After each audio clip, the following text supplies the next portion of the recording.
This is Bloomberg Businessweek Daily, reporting from the magazine that helps global leaders stay ahead, with insight on the people, companies, and trends shaping today's complex economy, plus global business, finance, and tech news as it happens. Bloomberg Businessweek Daily with Carol Massar and Tim Stenovec, live on Bloomberg Radio, television, and Bloomberg Originals. And a very happy Tuesday, everybody. Welcome to Bloomberg Businessweek Daily. Yes, indeed, we are across Bloomberg platforms. Carol Massar along with Tim Stenovec live here at Bloomberg headquarters in New York City on a day when I'm just going to call it the comeback kid. The comeback kid? Are you talking about the stocks specifically? That and stocks overall. Okay. Like we're kind of at our highs of the session here on the S&P Dow and the NASDAQ 100. NASDAQ 100, folks, up 565 points, up 2%. What's the SOX doing? The SOX is up more than 5.2% right now. Everything is awesome. Well, I was going to say everything is higher in the higher. SOX. It's like what I said last Thursday. The SOX giveth and the SOX taketh away. Today it's givething. Yeah, it's givething. I think Shakespeare wrote about that. Oh, yes, indeed. All right. So that's kind of our story on this Tuesday. We're going to get into it in just a moment. Hey, as for this hour, though, also a treat. Rick Wurster back in our studio, President and CEO of Charles Schwab on earnings, retail engagement, the SpaceX IPO, prediction markets, AI, crypto. We talked about it all. Yeah, we're going to hear from him in just a few minutes. Plus, Tariffs 2.0? Is it 3.0? I don't know. I think it's 3.0. I've kind of lost track. It's 3.0. This is like 2018 all over again. I mean, anyway, we're going to get to it. Here we go again. What you need to know, what's going on, whether it's Canada or is it more broad in terms of tariffs coming. Hey, also, we're going to get into biotechnology. We talked so much about the U.S. and China. We talked about EVs and cars and what's going on. We did that just yesterday. Robert Blum is president and CEO, Cytokinetics, and we're going to get into the battle in biotech between the U.S. and China, because what we are increasingly seeing is a lot of research and talent overall leaving the United States. We'll see what he has to say. All that and more coming up over the next hour right here on Bloomberg Businessweek Daily. First up, though, a check of the day's trade and top business story. Charlie Pellet is standing by. Hey, Charlie. Hi, thank you very much, Tim. We are looking at an update, perhaps putting it mildly here. A resurgence for the U.S. stock market, rally in chip names. Let us begin with the SOX, the Philadelphia Semiconductor Index, up now by 5.4%. We've got the S&P 500 Index, putting it all in context, higher by 0.9%. The NASDAQ 100 Index higher now by 2%. NASDAQ Composite up 1.4%, with the Dow surging 410 points, up by about 0.8%. We run the GIP screen on the S&P 500 Index, and we are very close to session highs right now. Again, the S&P up by 0.9%. The VIX right around 17. That SOX bears repeating, up 5.3%. The 10-year 4.63%, and a 2-year currently yielding 4.25%. Spot gold higher by $60 the ounce to $4,068, up 1.5%. West Texas Intermediate crude back above 85 at 85.14 a barrel, up 2.3%. 2% jump today for Brent crude barrel of Brent, 91.05. Earnings this morning from General Motors. The stock is surging 5.1%, also raised its full-year profit forecast. Among the other automakers, we've got Ford shares up 2.4%. Stellantis, that's the parent of Jeep and Chrysler, up now by about 0.5%. Speaking of chip names, how about Utz, potato chip maker, surging now by just about 89%. The potato chip producer agrees to be taken private by Intersnack for $14.25 a share in cash. Recapping, stocks higher, S&P right now up by 0.9%. Carol and Tim, that is a Bloomberg Business Flash. Yeah, I love what you did there with the chips. He's a nuts man. Wait, I thought you were going to do the Pink song, right? What about us? Isn't it that? Utz. Utz. Oh, what about Utz?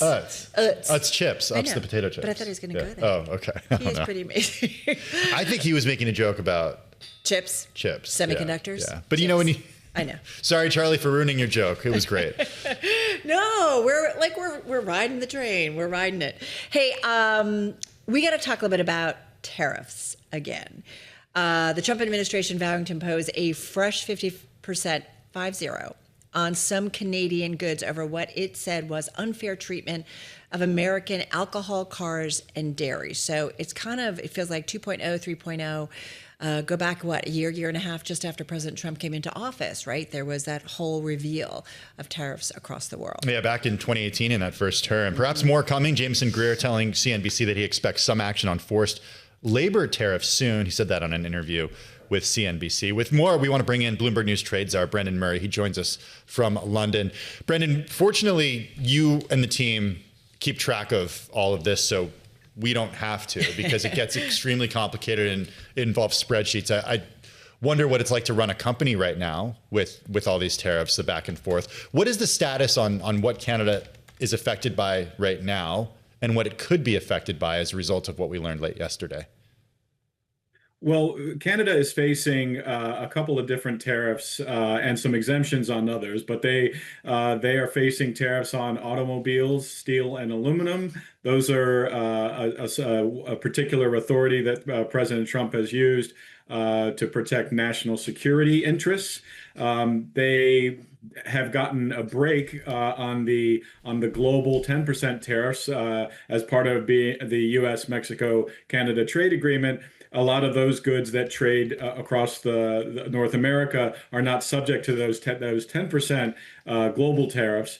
But along comes the Trump administration yesterday and says, we've got this other authority, this 95-year-old authority, that we have dusted off, and we're going to target Canada with 50% tariffs starting in 30 days. And so this has the hallmarks of the Trump administration threatening a big tariff that's going to hit industries of another country hard. But the goal here is to bring Canada to the negotiating table.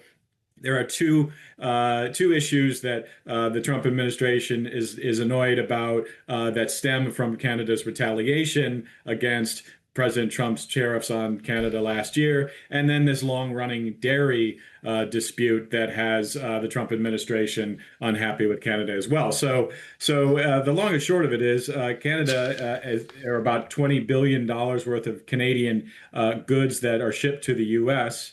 Are facing these 50% tariffs. And that 50% tariff is essentially a prohibitive tariff. You're not going to buy anything that has a 50% tariff on it. So those would essentially shut down the flow of that $20 billion in Canadian shipments to the U.S. Brendan, it makes you wonder, did something happen at the FIFA World Cup final? Because they were up on stage together. Did he kind of give them a heads up? Yeah, it was all looking pretty chummy there. Yeah. But President Trump has been unhappy with how Canada's dealt with the wildfires that are causing these smoke across much of the eastern U.S. and he's had these issues with this bridge that connects Detroit and Windsor, and he wants some of the revenue from the bridge. And we've seen a series of things that there's the whole make Canada the 51st state game that he plays with Canada. So he would say that Canada treats us very poorly in the world of global trade, and that I'm just trying to even the scales and to make things more competitive for American companies there, and to give access, especially American dairy farmers, to better access to the Canadian market. So we're in for 30 days of some tough negotiations. It sounds like Prime Minister Carney is going to come to the table, and they're going to try to work this out. Both sides say negotiation is the route we want to take rather than retaliation and re-retaliation. So it's going to be an interesting August to see how this plays out. Section 338 of the 1930 Tariff Act is what the president is applying these tariffs under. We've heard from the Supreme Court about other tariffs in the past, and the IEEPA tariff specifically. Do these in your view, is this something that goes up to the Supreme Court? Well, it's definitely going to be subject to legal challenge. Trump is going to get sued over this if they do go into effect. This is, like you said, this is a nearly 100-year-old statute on the books that's never been used before. It's been threatened, and it's been discussed in some internal, U.S. government memorandums back in the 30s and the 40s. But essentially, it hasn't been heard from since in the post-war era. So we don't know how this is going to be received by the courts, but you can be sure that some companies who will get hit by this will not like it and will have their attorneys try to fight it. Brendan, one last question, 30 seconds here. Tim mentioned earlier that Jameson Greer was on CNBC saying kind of essentially, more action, more tariffs coming. Are they for other entities, other countries? Yeah, absolutely. The 10% global tariff expires on Friday. They've got this 301 case lined up alleging forced labor violations or a lack of enforcement of forced labor rules in 60 countries. That would include the European Union. And so those tariffs are coming within days, and they will essentially replace the 10% global tariffs under 122 that the president imposed after he lost the Supreme Court case. And so there'll be, we expect, a consistent 10% tariff. But of course, there are other 301 cases coming down the road that could stack on top of those. All right. So get ready, everybody. What do I always say, Carol? What do you always say? Well, I mean, a lot of uncertainties out there, but the lawyers are going to get paid regardless. That's certain. That is true. All right. AI hasn't replaced all of them yet. All right. Brendan Murray, thank you so much. Joining us from London. So appreciate your insight there. Bloomberg News trades are for us. All right. Another geopolitical event still ongoing, and that is the U.S. war with Iran. Most read story on the Bloomberg today. Washington's Gulf Arab allies are increasingly frustrated as hostilities between the U.S. and Iran intensify, jeopardizing their national security and economies. It doesn't sound like this war is scaling down at all. It just feels like it's scaling up. Yeah, some officials believe President Trump should escalate military operations. Others, though, such as Qatar, want to see immediate de-escalation and prevent the fighting from worsening. It's thrown uncertainty in the near-term business future of the region. The main economic powers, the UAE, Saudi Arabia, Qatar, as I mentioned, seeing regional stability is crucial to their goal of diversifying into sectors such as AI and tourism. And then there are the dire straits. Our team writing about this as the war in the Strait of Hormuz, shots fired in the English Channel, and superpower tussles over the Panama Canal underscore how exposed key maritime channels are to geopolitical disruption, which is kind of where we wanted to go. It's not great. Back with us with an update, we head to our Bloomberg News Washington, D.C. bureau and to our own Jennifer Welch. She is Bloomberg Economics Chief Geoeconomics Analyst. Jenny, it feels like things are getting worse, not better. How would you characterize it? I think that's absolutely the case. And in fact, we may be seeing an even worsening of the situation beyond the early days of epic fury, with the Houthis now threatening to shut down shipping in the Red Sea, which had been a source of diversion, especially for Saudi oil that was otherwise stuck in the Strait of Hormuz. So I think the situation certainly looks dire and like it could get much worse in the days ahead. Jenny, we had a guest on last week who made me think differently about the power that Iran has over the Strait of Hormuz. The guest argued in the short term, the country absolutely has power, but in the long or medium to long term, we're talking 5 years here, the other countries that rely on the Strait are going to start making big changes, like new pipelines, new ports in other places, and like literal infrastructure changes to lessen the entire globe's reliance on the Strait. I'm curious about your view there and to what extent you think Iran's power is over the Strait in the medium to longer term.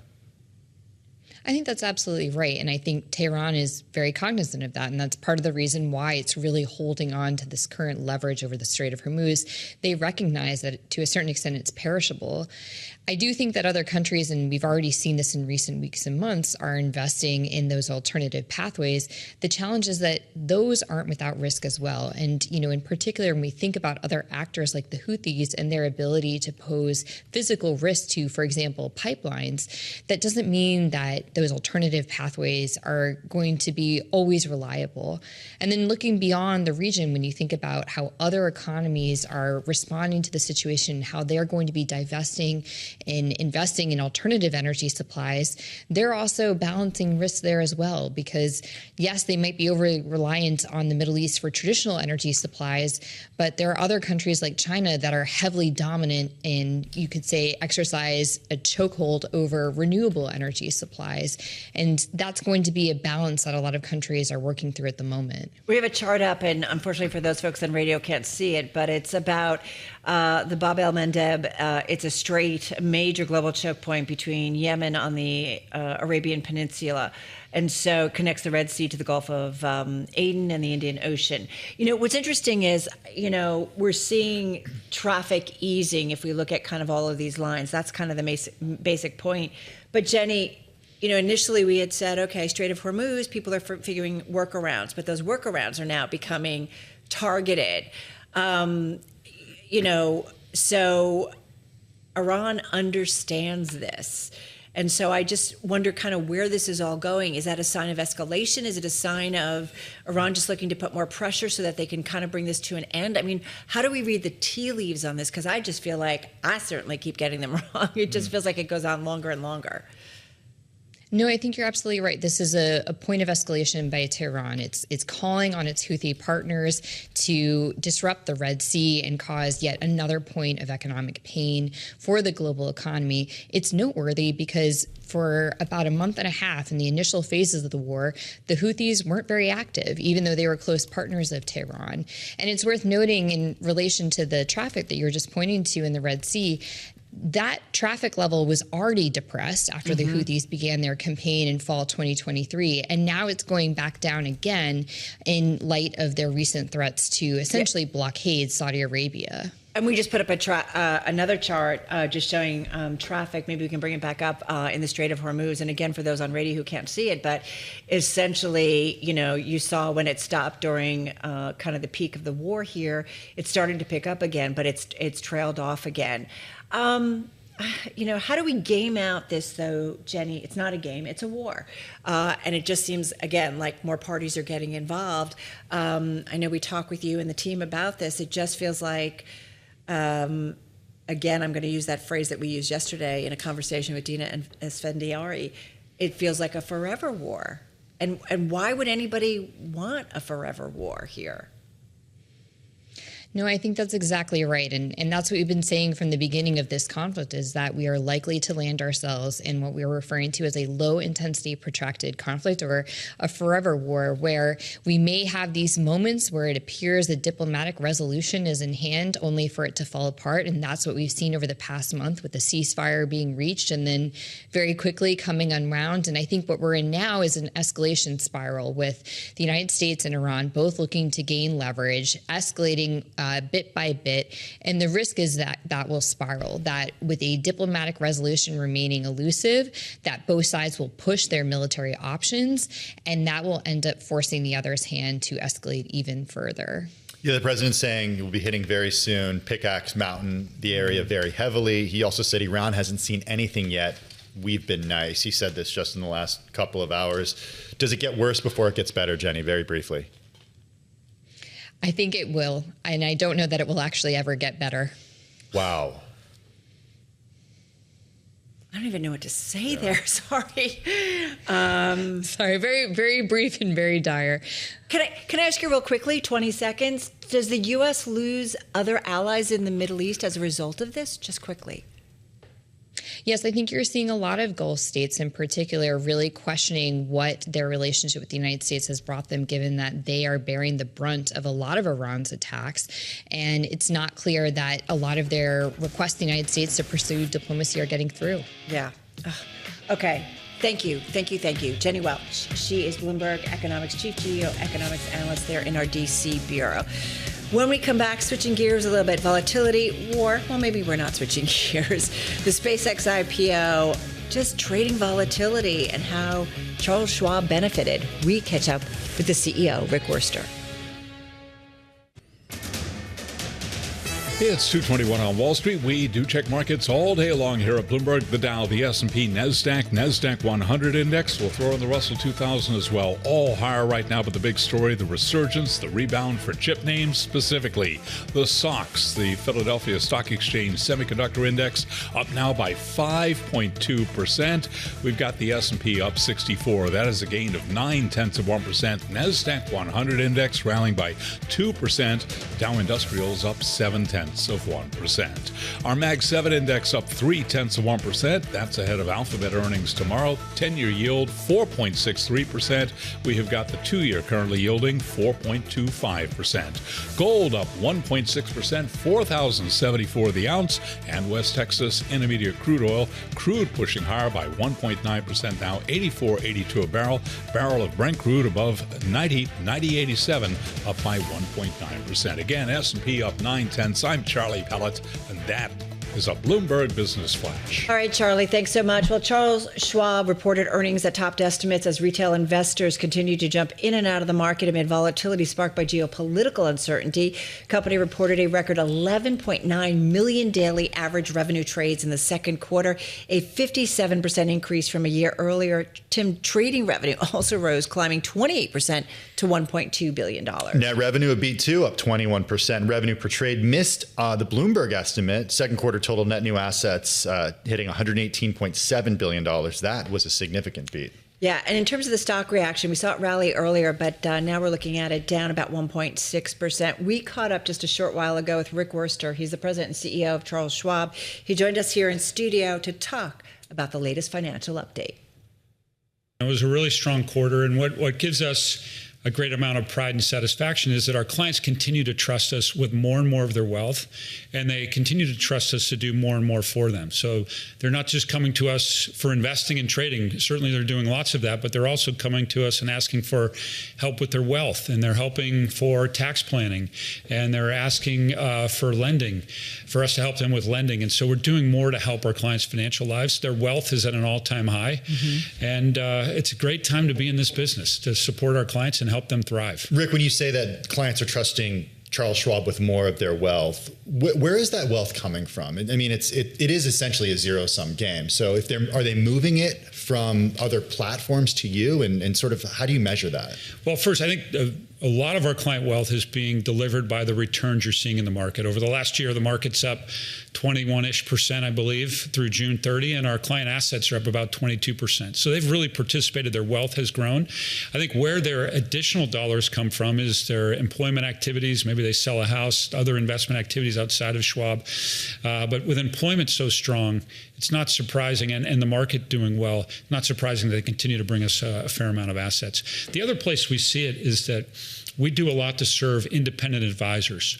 And independent advisors as a group are really taking share of the advice market. And so as they win and they bring more assets to us, we benefit from growth. What are they trading, and what are they continuing to trade? I'm always curious about what exactly you're seeing across the platform. Yeah, it's been pretty interesting, actually. I'll highlight a couple things.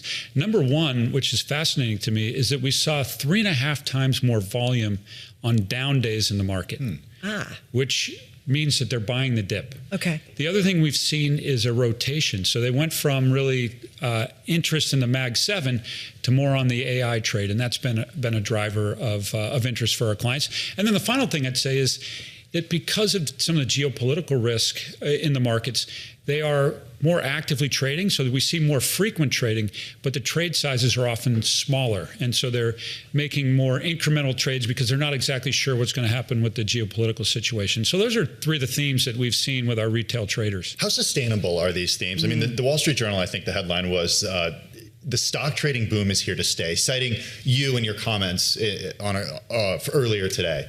Why do you believe it's here to stay? Why do you think it's sustainable? Well, a couple of things. I think they're great for our country because the more people invest at a young age, I think the better off they are over the long run. And we have seen a real increase in young investors. Gen Z is 45% more likely to invest by the age of 21 than the prior generation. So we have that. I think the second structural change is when we went to zero on commissions, and then all the other major brokers followed. It just took away the last barrier for investors. For people that were wealthy and trading in hundreds of thousands, the $5 commission didn't mean much. But for the person who had 5,000 or 1,000, that was a barrier. And now that's no longer a barrier. I also think AI is helping people get more comfortable researching stocks and taking positions and being an investor and learning about the power of compounding. So I think it's all adding up to just more engagement. we've seen the highest level of stock ownership of stocks that we've seen in the last 20 years. So it's great to see that kind of interest in markets. So you all get to participate in this. The power of compounding is a great thing for investors. And the more and more people that do that, the better off our country is. So you talked about like what clients are asking for, Rick. So do they want more sophisticated investments, or are they like they're doing just fine with stocks? Are they pretty happy with it? Yeah, what's great is we've got clients of all stripes and all different wealth sizes. One of the real themes that we've seen from our more wealthy clients recently is a high degree of interest in tax-related strategies. Okay. We've got a lot of clients that have built up large positions, often concentrated positions, and they're wanting to manage the capital gain associated with this. The other thing we're seeing is a real increase in pledged asset loans. So people have built up wealth in a small number of stocks. They want to buy a house, they want to put their kid through college, and they don't want to have to sell that position.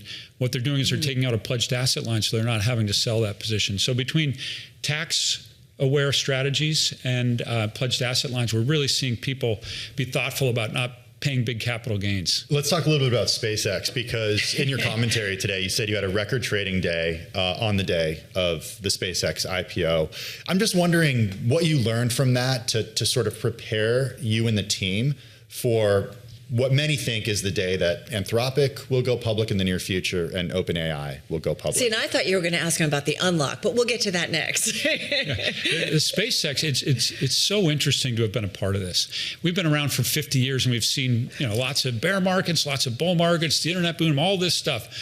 The heaviest day of call volume we've ever seen in the history of the firm was SpaceX. Were you surprised? Was your team surprised? We weren't surprised. We knew it would be a busy day, but to be a record day in the top few days we've ever had in terms of client interest, it's pretty remarkable over one company. So that's great. It just shows how engaged the retail investor is. And our clients bought it. They tried to buy as much as they can. And what they received relative to what they put in probably wasn't what all of them wanted. And that's probably our learnings, is really to be really clear about.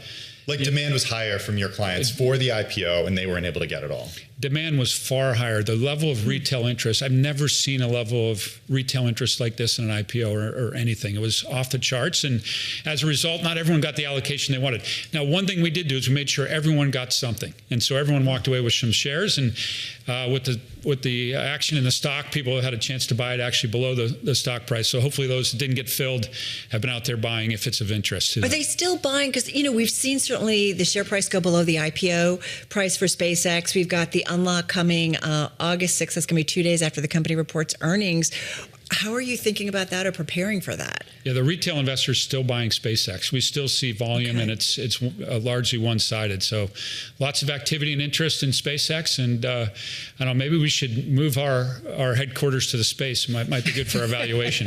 He's working on it. He's working on it. Or go all in on AI, right? Prediction markets. We always ask you about prediction markets and sort of, you've talked to us about the difference in what you see as gambling versus what you see as being useful prediction markets. Can you give us a date on when and what Schwab clients will see? Yeah, we're working with the CBOE to make binary options available, which would allow you to take a position on the S&P 500. It's possible that may extend into other financial related events like KPIs or certain macroeconomic indicators. I think we're open to anything that's you can make a link to a client's portfolios. We serve a lot of active and very engaged traders. We want to make sure what they have and need to be successful. So that's what we're looking at. We don't have a timeline. We are actively working on it. The CBOE is as well. We will follow them. And we're excited to be in that marketplace. But don't look to be able to bet on Taylor Swift's first child when that child's born on our platform. But when we speak to you in October, do you think they'll have launched yet? Well, we'll see in October. I mean, we're working hard at it. CBOEs, we're still dependent on their timeline. Okay. So I can't. I'd love to give you a timeline, but I really can't at this point. What if Taylor has an idea for the S&P 500 by the end of the year? Would that be a bet? But that would be. See? If it's related to the S&P 500, we could make it work. What about crypto? What can you tell us about the early reception to the spot crypto trading rollout? What are you guys seeing? Well, for us, crypto is an important part of being able to offer everything that our clients want. And our clients are already engaged in crypto in a big way. They've bought the ETF. They participate in futures. They are invested in crypto in many different ways at Schwab. We're excited for them, if they have crypto outside the firm, to be able to bring it in. We'll make crypto available for transfers by the end of the year. You can buy spot crypto now with cash on our platform, and we're excited about that. The level of interest in crypto right now, I think, is lower than it has been. It's really declined. It's pulled back, some of that's related to the price action. I'm sure there's other reasons, but the main point for us is if our clients want it, we want to have it, regardless of what the interest level is. I've got to ask you a question. We kicked this around in the newsroom because while we're talking about crypto, a lot has come up with the president and his financial disclosures. And Schwab is one of the investment accounts, along with UBS and JP Morgan. And I'm just curious, as people kind of look at this, do you think at some point Schwab might be asked to either testify before Congress about the president's accounts or anything? Has any of that come up? We can't talk about who our clients are. Okay. But what I will say is what's been reported is that he uses a tax strategy himself, direct indexing, where you basically replicate an index by owning, say, 300 stocks that are going to give you the index return instead of holding, say, one position in ETF. And so if the market goes up 20% a year, but you hold 300 stocks and some have gone down, you can sell those and replace them with another. If Coca-Cola went down over a short window, you sell it, you put Pepsi in there, you're still tracking the index, but you've harvested a loss. It's a very thoughtful strategy for a wealthy investor to use. And I would just say some of the commentary around this idea that he's timing the markets in some way because he sold a stock before or after he met. These strategies are run on a discretionary basis by professional money managers with no influence from the account holder. And the level of trading in them is very high because they're constantly trying to pick up any loss in a security and replace it with another one. So I think some of the reporting that tries to link this to nefarious behavior, I think, is just misplaced. And to be fair, I feel like I left out an important line. It does feel like it's a lot of political backlash, and as we see kind of things make their way through the news cycle.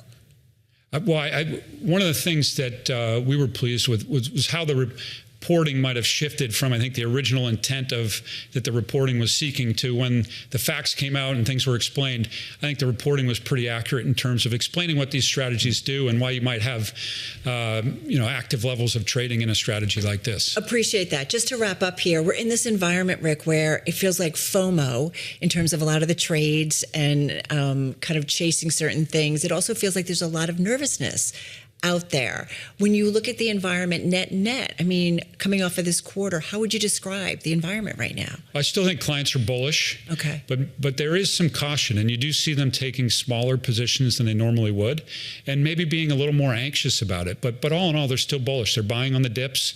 They're going into the AI stocks, areas of the market that certainly have higher valuations to them. So they're not shying away from risk, and they're bullish, but they're doing so with an element of caution. That, of course, was Rick Wurster. He is the president and CEO of Charles Schwab. Hey, when we come back, another view from the C-suite. And on the battles between the U.S. and China, we're going to be joined by the CEO of Cytokinetics when we continue next on Bloomberg Businessweek Daily.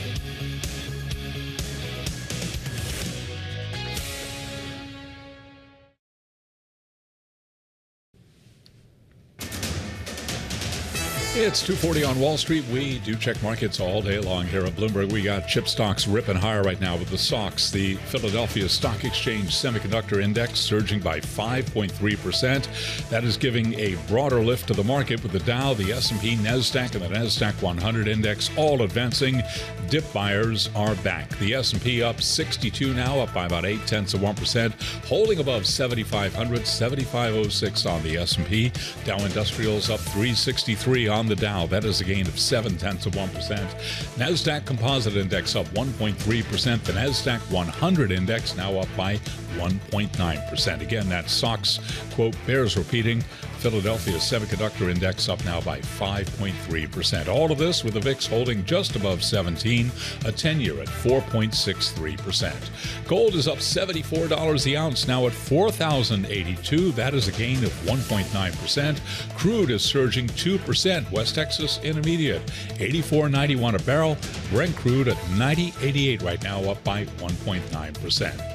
Novo Nordisk is suing Eli Lilly, accusing its rival of misleading advertising as competition in the U.S. market for obesity drugs ratchets up further. Right now, we've got Lilly shares up 1.5%. Novo Nordisk is lower by 0.6%. Oil majors pushing higher after oil surge. Right now, ExxonMobil up 1.7%. Chevron is gaining 0.1%. ConocoPhillips up by 1.1%. For on-demand news 24 hours a day, subscribe to Bloomberg News Now wherever you get your podcast. I'm Charlie Pellet. Carol and Tim, that's a Bloomberg Business Flash.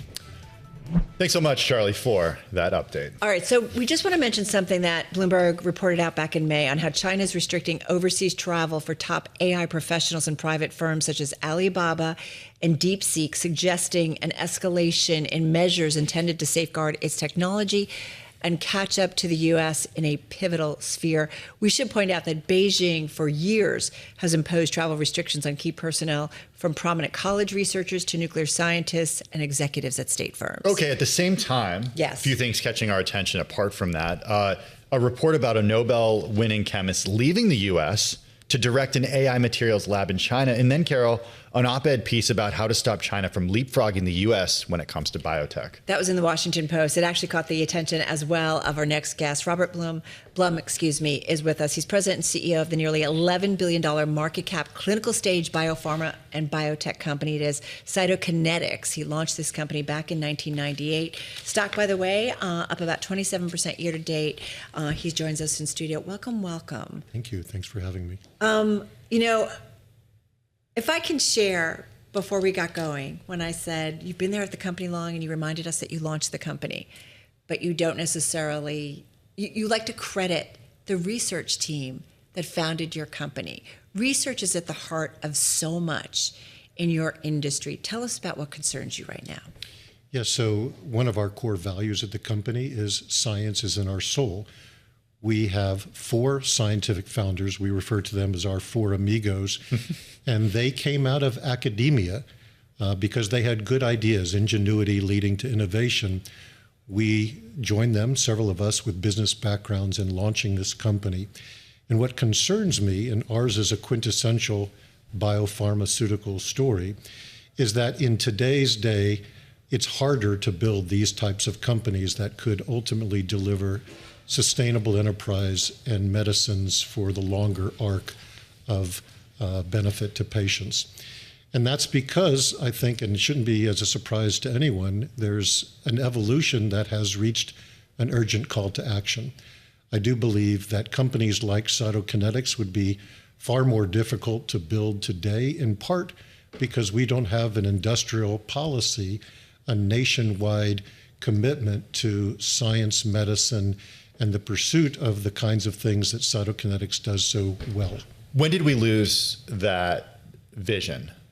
I'd say we've lost it over a period of years, but it's more acute care now over the last 2 to 3 years. Because of the Trump administration's cuts? I wouldn't say it's only because of that. I would say that there's a natural competitive advantage that is beginning to be ceded to China for the fact that they've made a deliberate strategic commitment to a policy industrialization that we could do well to mimic and demonstrate again how we can win. You know, it's interesting. It comes at a time when you think about something like critical minerals or rare earths. We certainly, it seems, increasingly have a national policy about that.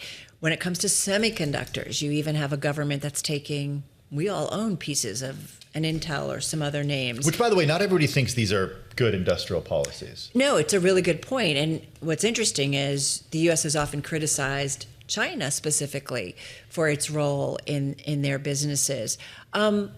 What's at risk? Because you say this has been happening for a while. So maybe it's not political, because it sounds like it's happened under different administrations. So what are we missing? What are we losing? Because I also feel like if you go back to COVID, we realized how exposed we were as a nation as well, not just supply chains, but for pharmaceuticals. Absolutely, and you make a good point. It starts with commoditization of pharmaceutical ingredients, moves to supply chains, then to clinical trials, and ultimately to medicines for patients. Cytokinetics is a great example of a company where Patients are at the heart of everything we do. And we believe very much that science and medicine should know no borders. But at the same time, there are things we can do to outcompete and to continue to capitalize on where there's ingenuity. For instance, where do early career scientists feel like they're going to have the best opportunity to make an impact, make a dent in the universe for medicine and patients? In the United States, there's been more recently a beginning of distrust around science. We need to restore that trust in science for the benefit of scientists who want to contribute to humanity and benefit mankind. To be fair, I do feel like that is certainly something you can point to the current administration for. You know, I don't want to get into the politics of it all, yeah, but I will say it has, I believe, transcended politics to the point where it's distrust for science, funding for that which is government and academic science for the benefit of companies like ours that can industrialize that. What I find notable about what you're saying is that, I mean, your roots are Silicon Valley. That's where your company's based. That's where the DNA of your company is. There's so much of Silicon Valley has gone to Washington with this administration. Do you have conversations with the folks who used to be on your home turf who are now in Washington? They are the ones who, they understand academia, they understand research, they understand science, they understand investing and the way that startups play a role in this ecosystem. Yeah, all the time. And you're right. It just hasn't yet extended to biotechnologies the way it should. When nation states decide that biotechnology is an industrial competitive advantage, they'll be, I think, lining up together with us to be able to do what's right for all patients, regardless of geopolitics. And that's something that I think Cytokinetics can be an exemplar. We used to talk about how we can punch above our weight class at Cytokinetics. Ours is a company built on the industrialization of science that started with federal funding of academic research, and then we parlayed that into research development and now commercialization. It's taken us 28 years to get to a place where we have a sustainable R&D engine that can deliver medicine after medicine. We just launched our first commercial medicine earlier this year, a drug for the treatment of a disease called obstructive hypertrophic cardiomyopathy.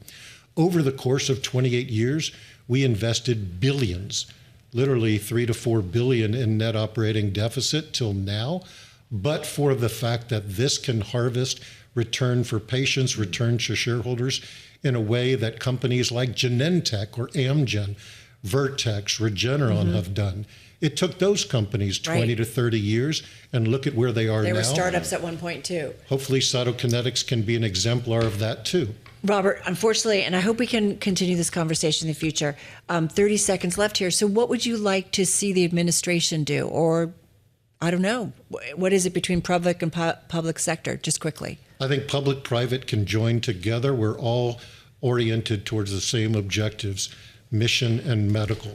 And to the extent that we can make this a national priority, we can compete on our own merits. We don't need protectionism, but we do need to know that everybody's aligned to the same hopeful objectives. Yep, a common goal perhaps. Robert Blum, thank you so much. President and CEO of Cytokinetics joining us right here. When we come back, a check on trading and stocks on the move. This is Bloomberg Businessweek Daily. This is Bloomberg Businessweek Daily with Carol Massar and Tim Stenovec on Bloomberg Radio and Television. All right, everybody, we're headed towards the last hour of trading on this Tuesday, July 21st. Carol Massar along with Tim Stenovec here at Bloomberg headquarters in New York City. Just watching a trade off our highs of this session, still up about 0.9% on the S&P 500, just up about 65 points. NASDAQ 100, a standout in today's trade, up 1.9%, up 556 points to the upside. Quick check on the S&P, Tim, and we are kind of an even split. 236 names to the upside, 266 to the downside. You talk about all the chips? I did not. Would you like to talk about all the chips? I want to talk a little bit about the chips. Yeah, the stock's up 5.3%. We seem to have a lot of these days where it's up 5%, down 5%, up 5%. It goes up, it goes down. It does. It goes up, it goes down. But look, as you remind us all the time, it's still up more than 75%. Again, more than 74% this year, almost 75%. It was up more than 100% at one point, but still, a very reality check as they try to figure out the trade. A little bit of a deep tease. Kunjan Sabani is going to be stopping by from Bloomberg Intelligence. We're going to talk to him about TSMC on Bloomberg Businessweek in just a few minutes. We live from headline to headline, especially when it comes to AI. It makes our job fun. It does. I'm Carol Massar along with Tim Stenovec. Let's get to some stocks on the move this Tuesday. With us is Bloomberg TV markets correspondent Norah Mulinda. So let's start with, we're not going to start with chips. We're going to start with housing. We are. My favorite, real estate. I know you do love real estate. Yes. So let's take a look at DR Horton. That is ticker DHI. Now, the stock is down earlier, nearly down by more than almost 2%. But we are now seeing it paring some of those declines down by about 0.7%. But essentially, the company said that it expects to sell less homes this year than originally expected. And so we also saw it slashing its revenue guide. Of course, this just underscores all those issues that we're seeing in the housing market. We're dealing with a pretty broken housing market right now. Rates still remain high. Of course, not as high as they were back in 2023, but we are still seeing the 30-year fix sitting at about 6.5%. So that essentially is making, some affordability issues and concerns that we're really seeing for the company. But as I was talking to some people on Wall Street, some of the bright spots that we are seeing for DR Horton is the fact that gross margin was healthy. Okay. And we know that that tends to be the metric right now, especially with all these home builders really leaning into profitability, incentives. Right? In terms of the money that they're making. Yeah. So we'll have to see how this shakes out, but they are kicking off builder earnings. So we'll see. Wow. We'll see. That's a reality check. I know. I think it is. Look, it's a local story too, right? Yeah. Well, yeah. And I'm just curious, is the whole home building sector down today? Let me just pull up. 0.4% lower for S15 home. Yeah. And you're right. Not everybody's down. So it's kind of maybe a little bit specific. Now, we also remind everybody, right? You know this. Not every home builder is the same in terms of the markets they play into. Right. Okay. The worst performing stock in the S&P 500 today. Not a good day for Danaher, ticker DHR. As you mentioned, the worst performing stock in the S&P 500, heading for its worst day since 1991. Earlier when I was tracking it, it was headed for even lower than that. So we are seeing the stock plunging as much as 18% on the day. Now, this is all coming after the fact that it did give a revenue growth guidance for the third quarter that did fall short of analyst expectations. And you're seeing the stock really taking a beating today as the street really tries to digest what this means for the company more broadly. And it's down about 22% so far this year. That's a big hit. Yeah. Interesting. Not okay. great. General Motors actually having a bullish day. I was going to say, I wanted to give you guys a bright spot, and that is GM. Now, we're seeing the stock right now up by about 4.7% here.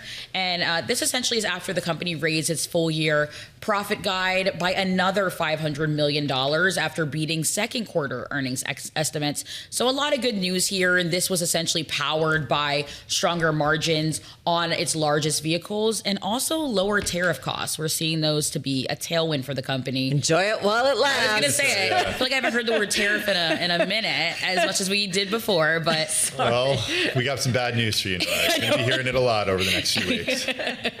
Absolutely. But the stock is down, though, about 2% year to date, but a bright day for it now. All right, so some buyers coming into that one. All right, good stuff. That is a look at some stocks on the move. Norah, Mulinda, thank you so much. Be sure to check out our Stock Movers podcast. They are 5-minute episodes of the winners and losers in the stock market. You can find it on Apple, Spotify, or anywhere you get your podcasts. Hey, coming up next, if you are sticking with us on Bloomberg Businessweek Daily, on Bloomberg Radio, Bloomberg Originals, YouTube, and more, we're going to talk about the SOX and TSMC. The SOX up more than 5%. Kunjan Sabani from our Bloomberg Intelligence team is going to stop by. Also, some lawsuits happening in the world of GLP-1s. Yeah, we're going to get into that. We're talking about Novo Nordisk is suing Eli Lilly, accusing its rival of misleading advertising as competition in the U.S. market for obesity drugs ratchets up further. Madison Muller, who knows everything and anything, she makes us smarter when it comes to GLP-1. She's going to be along with all the details. And today's big take and one of the most read stories on the Bloomberg terminal. Sites like Polymarket were built to price uncertainty, but new data show that they might be rewarding privileged knowledge instead. So about insider trading. Know something? Oh, that's how it works. Yeah, that is. Yeah. That could be. I guess what you could call insider trading, knowing a little something that everybody else knows. No comment on those mentioned markets or whatever.